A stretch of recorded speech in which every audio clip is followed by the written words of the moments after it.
Evangelho de João, capítulo 9. Nós vamos ler em partes, nós vamos ler todo o capítulo, mas em 3 momentos diferentes. Inicialmente vamos ler até o versículo de número 12. Diz assim a palavra do Senhor: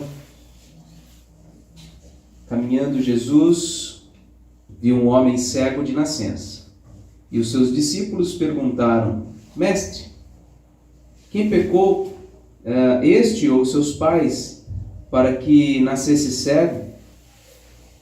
Respondeu Jesus: nem ele pecou, nem seus pais, mas foi para que se manifestem nele as obras de Deus. É necessário que façamos as obras daquele que me enviou, enquanto é dia. A noite vem, quando ninguém pode trabalhar. Enquanto estou no mundo, sou a luz do mundo. Dito isso, cuspiu na terra e, tendo feito lodo com a saliva, aplicou-o aos olhos do cego, dizendo-lhe: vai, lava-te no tanque de Siloé, que quer dizer enviado. Ele foi, lavou-se e voltou vendo. Então os vizinhos e os que dantes o conheciam de vista como mendigo perguntavam: não é este o que estava assentado pedindo esmolas? Uns diziam: é ele. Outros: não, mas se parece com ele. Ele mesmo, porém, dizia: sou eu. Perguntaram-lhe, pois, como te foram abertos os olhos? Respondeu ele: o homem chamado Jesus fez lodo, untou-me os olhos e disse-me: vai ao tanque de Siloé e lava-te. E então fui, lavei-me e estou vendo. Disseram-lhe, pois, onde está ele? Respondeu: não sei. Vamos orar mais uma vez. Ó Deus maravilhoso, pedimos ao Pai que o Senhor nos ajude nesta hora que vamos refletir na Tua Palavra, a compreender o sentido das palavras, compreender o sentido da mensagem, e possamos, ó Deus, pela ação do Teu Espírito, sermos transformados pela Tua Palavra. Ajuda-nos, somos tão limitados. Precisamos, ó Deus, do Teu auxílio, da operação maravilhosa do Teu Espírito em nossas vidas. Fala conosco. Oramos em nome de Jesus. Amém. Amém. O apóstolo João é muito seletivo em tudo que ele registra nesse evangelho.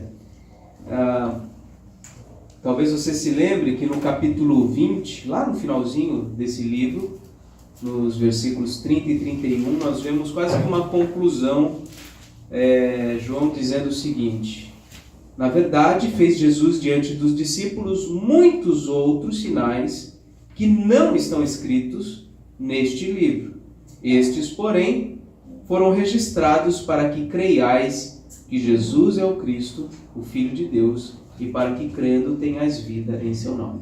Então, João ele é muito seletivo. Ele, de tantas coisas que Jesus realizou, ele escolheu algumas das coisas para registrar no seu livro.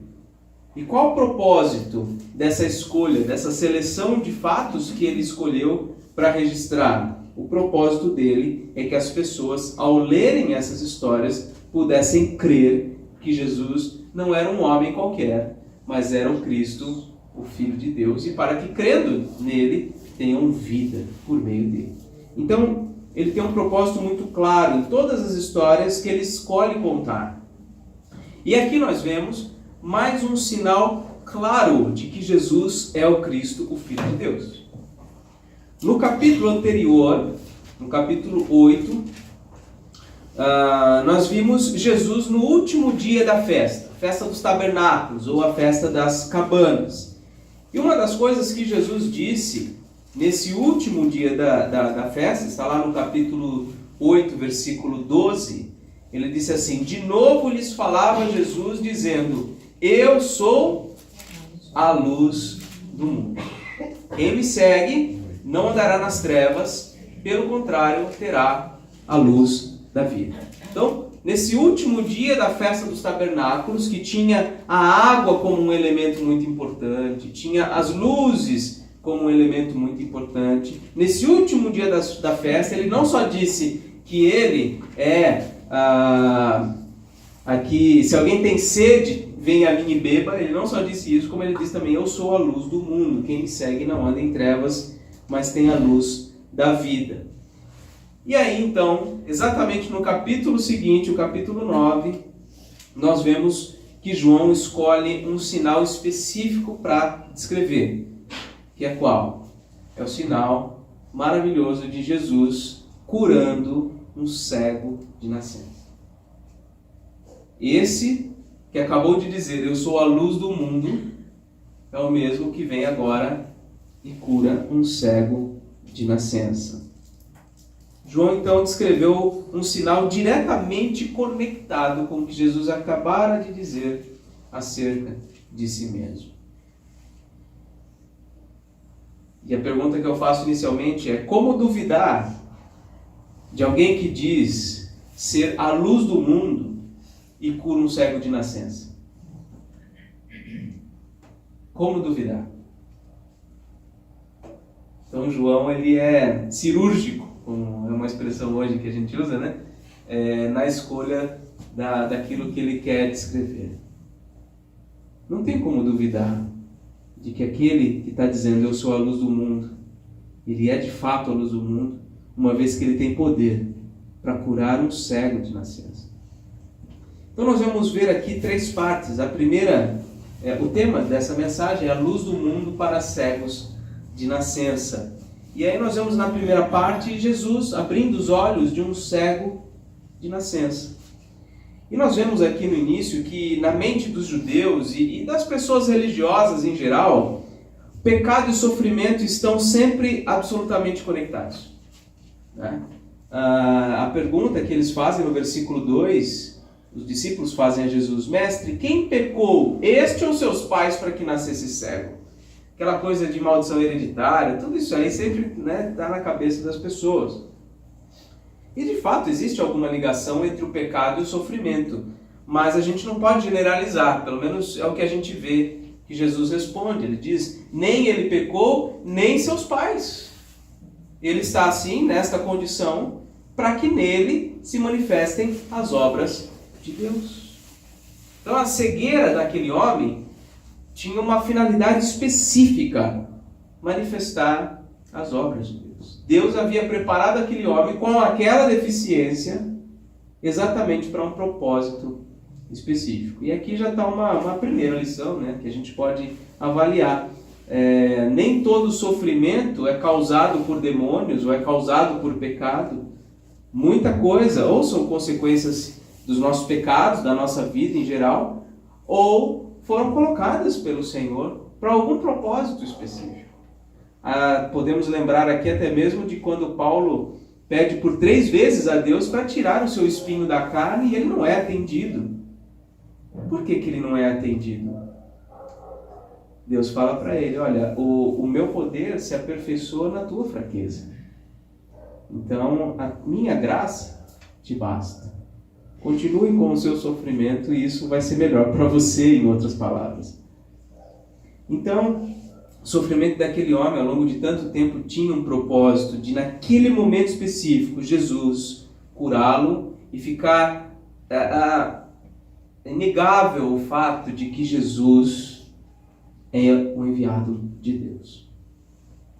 Nós vimos no texto de Isaías 35, hoje na liturgia, que haveria de vir alguém que poderia abrir os olhos aos cegos. Mas eu gostaria de ler um texto ainda mais em Isaías, se você quiser abrir. Isaías, mantenha essa página aberta, para depois nós retornarmos a ela. Vamos ler Isaías 42, versículo 5. Isaías 42, versículo 5. Diz assim: Assim diz Deus, o Senhor, que criou os céus e os estendeu, formou a terra e a tudo quanto produz, que dá fôlego de vida ao povo que nela está e o espírito aos que andam nela. Assim diz esse Deus que fez tudo. Versículo 6. Eu, o Senhor, te chamei em justiça, tomar-te-ei pela mão e te guardarei. e te farei mediador da aliança com o povo, e te farei o que mais? Luz para os gentios. Olha o que mais no versículo 7. Para abrires os olhos aos cegos, para tirares da prisão o cativo, e do cárcere os que jazem em trevas. Eu, o Senhor, eu sou o Senhor, este é o meu nome. Este Senhor que promete fazer tudo isto, promete enviar um mediador capaz de fazer todas essas coisas, ele cumpre na pessoa de Jesus Cristo. E quando João Batista teve dúvidas acerca de quem era Jesus, aliás, essa é a grande pergunta que os evangelhos procuram responder: quem é esse homem? Quem é Jesus? Você pode ver lá em Mateus capítulo 11, versículo 2 em diante, quando João ouviu no cárcere, João Batista, falar das obras de Cristo, mandou por seus discípulos perguntar-lhe: és tu aquele que estava para vir ou havemos de esperar outro? E Jesus, respondendo, disse-lhes: ide e anunciai a João o que estáis ouvindo e vendo. Não inventem nada. Digam para ele: os cegos veem, os coxos andam, os leprosos são purificados, os surdos ouvem, os mortos são ressuscitados e aos pobres está sendo pregado o Evangelho. Ou seja, tudo aquilo que foi anunciado que o Messias faria no Antigo Testamento, em Isaías, por exemplo, se cumpre na pessoa de Jesus Cristo. Ora, se o Deus Todo-Poderoso, que criou os céus e a terra, disse, por meio dos seus profetas, que abriria os olhos aos cegos, o que você acha que Jesus está fazendo aqui? Ele está fazendo exatamente o que o Deus disse que faria. Ou seja, dar vista a um cego de nascença comprova que Jesus é o Cristo, o Filho de Deus. E é esse o propósito de João, o apóstolo, quando escreveu essa história. Jesus está fazendo o que Deus disse que faria. Jesus manifestou a obra de Deus naquele homem, dando-lhe a capacidade de enxergar.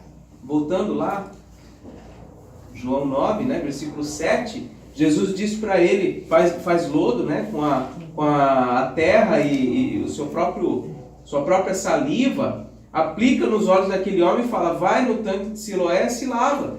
E ele foi e voltou vendo. Simples assim.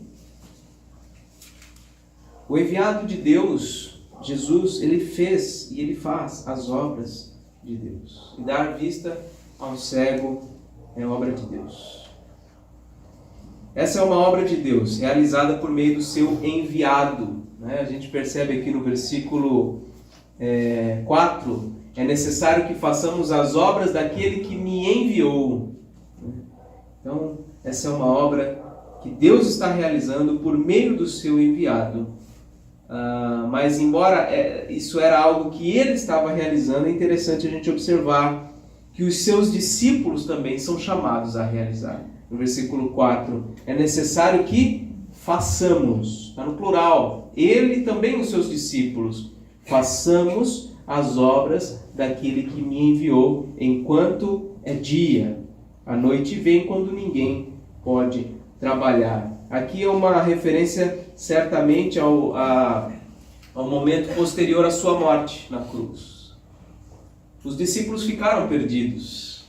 A luz havia se apagado por um tempo, mas então Jesus ressuscita e vive para sempre. E Ele está conosco por meio do seu Espírito.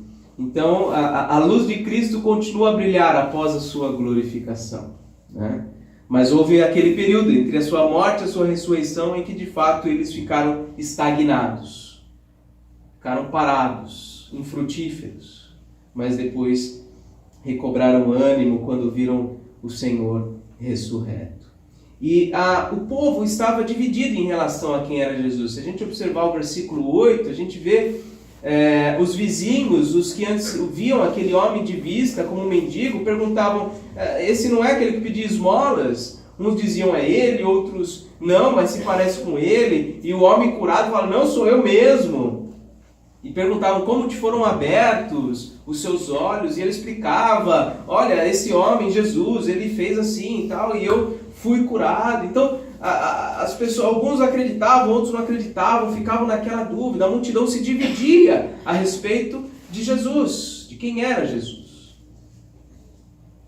E o intuito do apóstolo João é mostrar, esse Jesus é o Cristo, o Filho de Deus. Essa é a grande questão, quem é Jesus?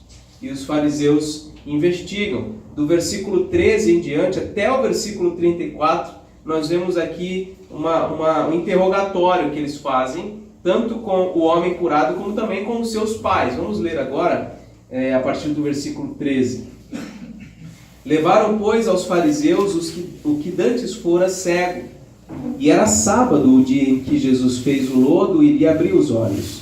Então os fariseus, por sua vez, lhe perguntaram, como chegar a ver? Ao que lhes respondeu, aplicou lodo aos meus olhos, lavei-me e estou vendo.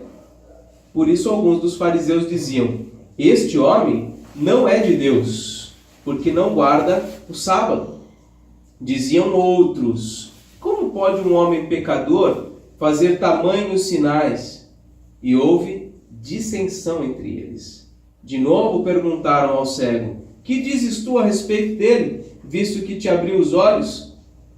Que é profeta, respondeu ele. Então nós vemos aqui nessa primeira parte do interrogatório, os fariseus se dirigindo ao homem específico. Né? Aquela multidão confusa levou aquele homem até os fariseus. E os fariseus então questionam o que está acontecendo. Né? E ele narra o fato. Olha, esse homem fez um lodo, veio, curou e eu estou vendo. E eles então se dividem. Alguns fariseus logo concluem, não, por ele ter feito esse milagre no sábado, então ele não é de Deus, porque não é possível que Deus faça um trabalho como esse no sábado. Né? Outros, por sua vez, falam, não, mas como é que pode um homem pecador, um homem comum, fazer algo desse tipo? Então eles ficaram divididos a respeito de quem era Jesus. A grande questão é essa, quem é Jesus? Quem é Jesus? O que esse homem é? Ele é um homem qualquer? Ele é um enviado de Deus? Quem é esse homem?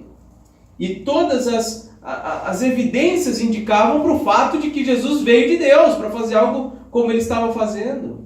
Mas eles estavam endurecidos para ver isto e aceitar isto. Na perspectiva daquele homem curado neste momento, era aceitar Jesus como um profeta. É o que a gente vê no versículo 17. No finalzinho ele conclui, bom, esse homem não é um cara qualquer, ele é um profeta. Então, ele é o único nessa história que parece se abrir um pouco mais para conhecer a luz do mundo. Mas os fariseus não, eles estão incomodados, eles querem saber, então eles levam adiante essa história. Versículo 18. Não acreditaram os judeus que ele fora cego e que agora via, enquanto não lhe chamaram os pais e os interrogaram. E disseram então aos seus pais, é este o vosso filho, de quem dizeis que nasceu cego? Como, pois, vê agora? Então os pais responderam, sabemos que este é o nosso filho, e que nasceu cego, mas não sabemos como vê agora. Ou quem lhe abriu os olhos, também não sabemos. Perguntai a ele, idade tem, falará de si mesmo. Isto disseram seus pais, porque estavam com medo dos judeus, pois estes já haviam assentado, ou seja, resolvido, que se alguém confessasse ser Jesus o Cristo, fosse expulso da sinagoga. Por isso é que disseram os pais, ele idade tem, interrogai.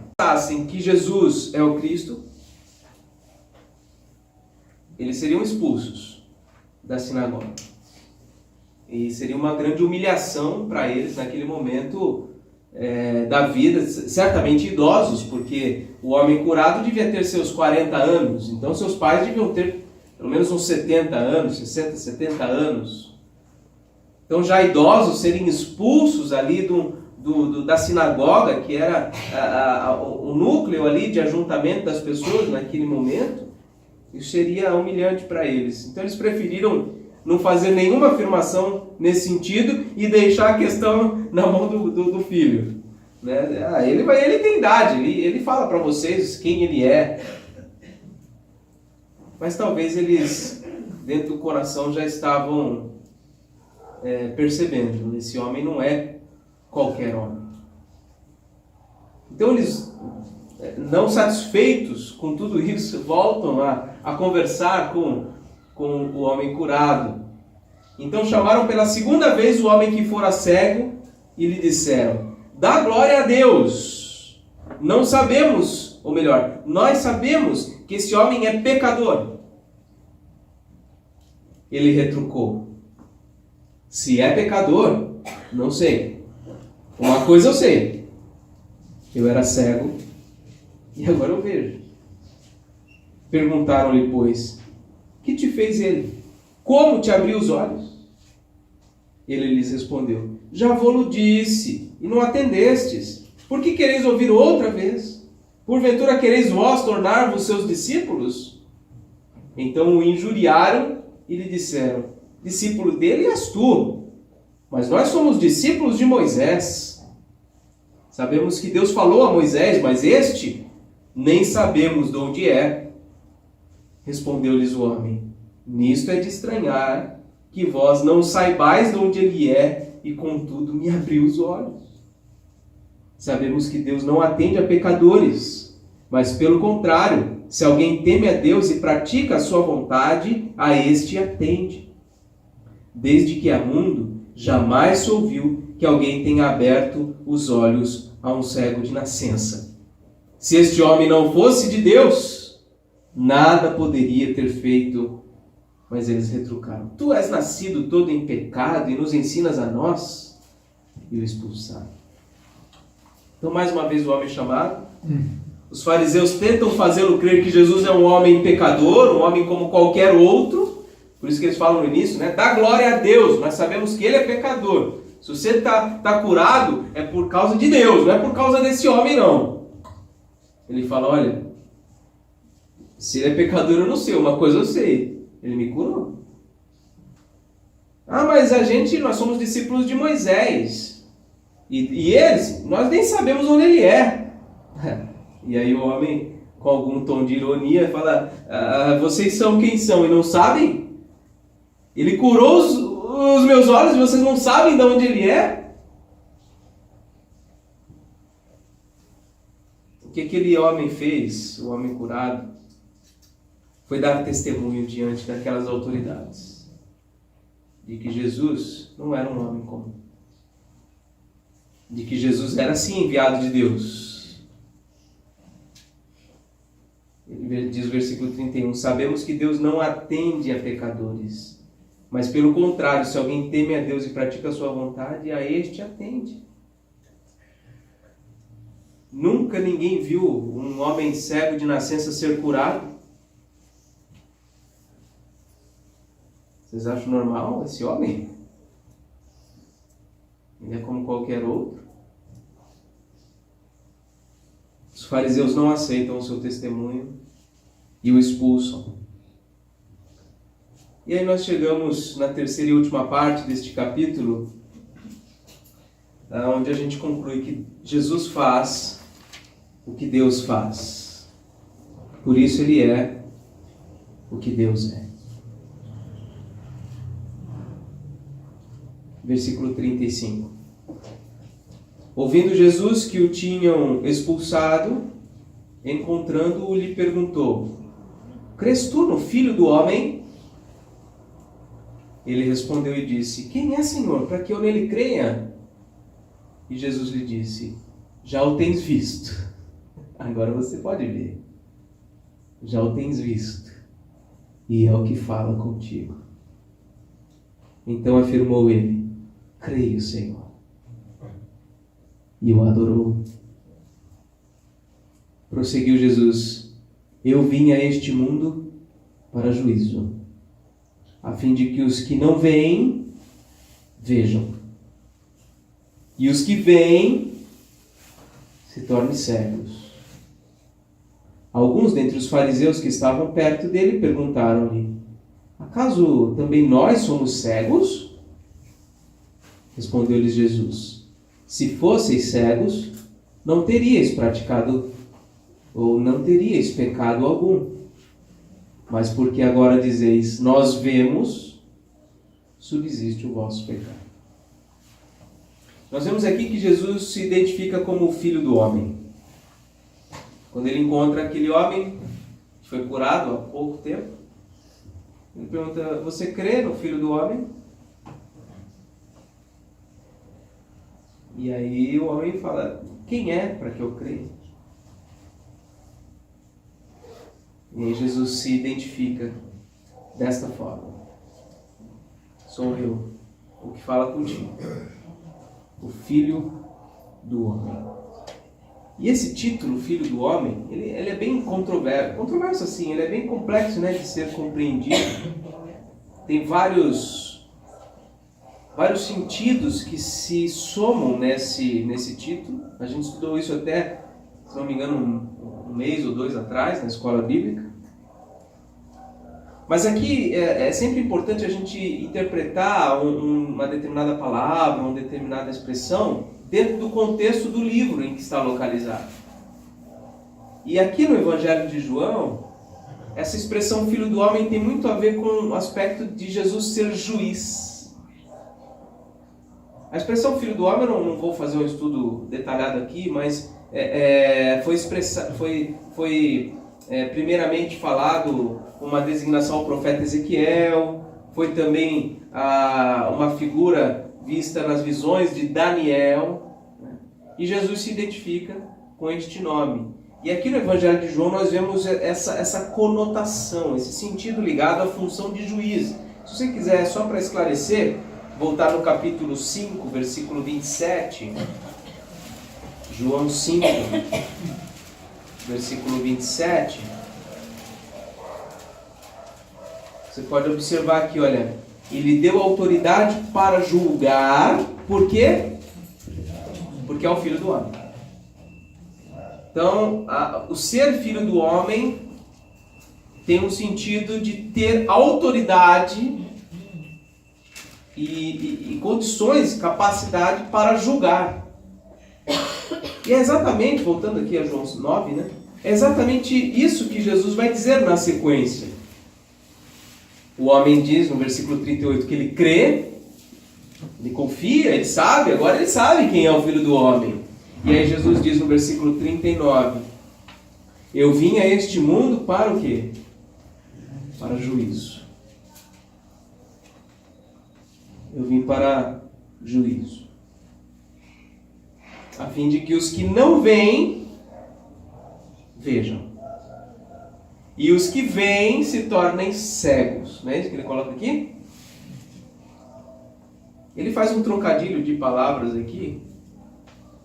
Mas vamos tentar entender aqui, nesse contexto aqui. Quem são os cegos? Quem são os cegos? Nessa expressão final aqui, nessa construção que Jesus está falando aqui. Os cegos não são como esse homem cego de nascença, tá? Não é o cego físico. Ele se refere aqui a um grupo de pessoas que estão em trevas espirituais e sabem disto. Eles têm consciência de que são cegos espirituais. Estes são os cegos. Por isso que ele fala, a fim de que os que não veem, vejam. Então os cegos espirituais, conscientes da sua cegueira espiritual, passem a ver. E aí ele fala dos que veem e devem se tornar cegos. Quem são estes que veem? Estes que veem, no sentido aqui do que Jesus está dizendo, são na verdade cegos, mas não têm consciência. Eles acham que veem. Os que veem são também cegos, mas eles acham que veem.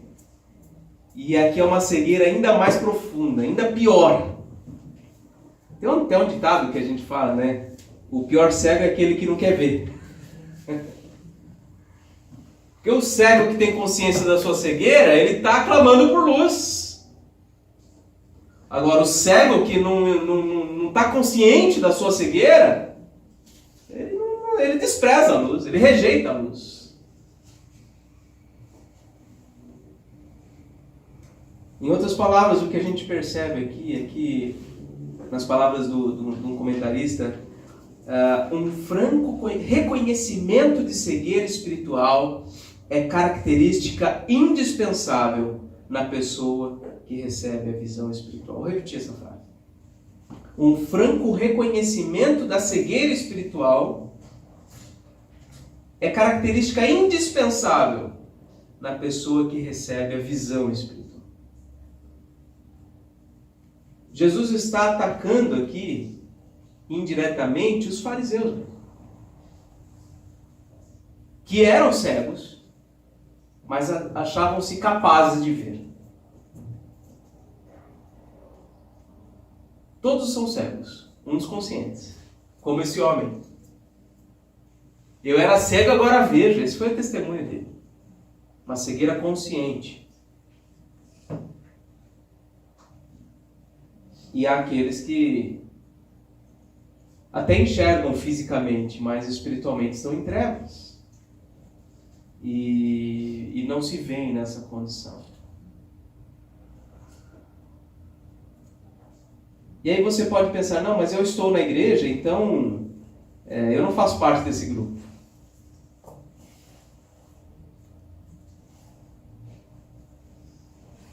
Eu não sou como estes que são cegos, mas acham que veem. Essa é a pior das doenças espirituais.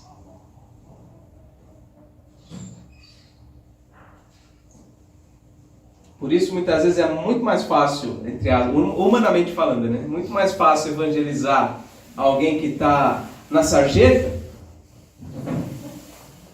do que evangelizar, entre aspas, crentes que estão acostumados a frequentar uma igreja.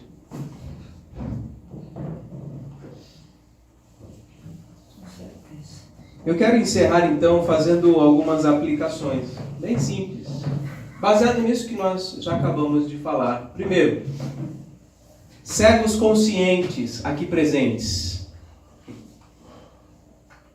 recebam a luz de Cristo. Se você avalia a sua condição espiritual e você entende que você está em trevas, e você precisa de luz, então este é o momento de você receber a luz de Cristo. Agora, podem haver aqui também aqueles que são cegos também, mas estão enganados. Eles acham que vêm. Então, a primeira coisa, tome consciência da sua cegueira. Tome consciência da sua cegueira e então receba a luz de Cristo. Não dá para receber a luz de Cristo sem antes tomar consciência da necessidade dessa luz. E por fim, uma outra aplicação, aqueles que já foram e são iluminados pela luz de Cristo. Certamente, muitos de nós já tivemos um encontro real, verdadeiro, com a luz de Cristo. Já fomos convertidos, transformados, regenerados. Para nós, o que nos resta? Essa frase de Jesus aqui do versículo 4. É tempo de fazer as obras de Deus. Dê uma olhada de novo no versículo 4. É necessário que façamos as obras daquele que me enviou enquanto é dia. Isso aqui é para os discípulos de Jesus. Aqueles que não são mais cegos. Vocês já foram iluminados por Cristo. É tempo de nós fazermos as obras de Deus. E quais são as obras de Deus? À luz disso, desse capítulo que nós acabamos de ler, qual é a obra de Deus? Fala para mim. Pode falar. Levar a luz. abrir os olhos aos cegos. Isso é a obra de Deus. Abrir os olhos aos cegos. E como que os olhos dos cegos espirituais, os olhos dos que estão em trevas podem ser abertos? Sem dúvida nenhuma, por meio do conhecimento do Evangelho. Nós podemos ser instrumentos de Deus nesta missão. É tempo, é necessário. Olha a expressão que Jesus usa. É necessário que façamos as obras daquele que me enviou. Ele não só realiza essas obras, como ele nos convida a participar dessas obras. Que privilégio grandioso. Que privilégio. Sermos participantes dessa missão de Deus no mundo, que é trazer vista aos cegos, trazer a capacidade de ouvir aos que são surdos, trazer a capacidade de mobilidade aos que são coxos. A pregação do Evangelho faz coisas assim. Não são coisas circunscritas às questões físicas, tá? Mas no sentido espiritual. Nós, que já fomos iluminados por Cristo, podemos ser agentes do Senhor para a iluminação de outros. Temos que ser como luzeiros neste mundo. Esse mesmo que disse, eu sou a luz do mundo, disse para os seus discípulos, vós sois a luz do mundo. Você já leu isso em algum lugar? Vocês são a luz deste mundo. Somos convidados a trazer a luz de Cristo a este mundo. Que Deus possa operar na vida de todas esses três tipos de pessoas aqui presentes nesta noite. Aqueles cegos conscientes que entendem que estão em trevas, que possam receber a luz de Cristo. Aqueles que estão em trevas, mas acham que estão na luz, possam tomar consciência da sua cegueira e receber a luz de Cristo. E os outros que já foram iluminados por Cristo possam se engajar nessa missão, nessa obra de Deus, de levar luz a outros que estão cegos, outros que estão em trevas.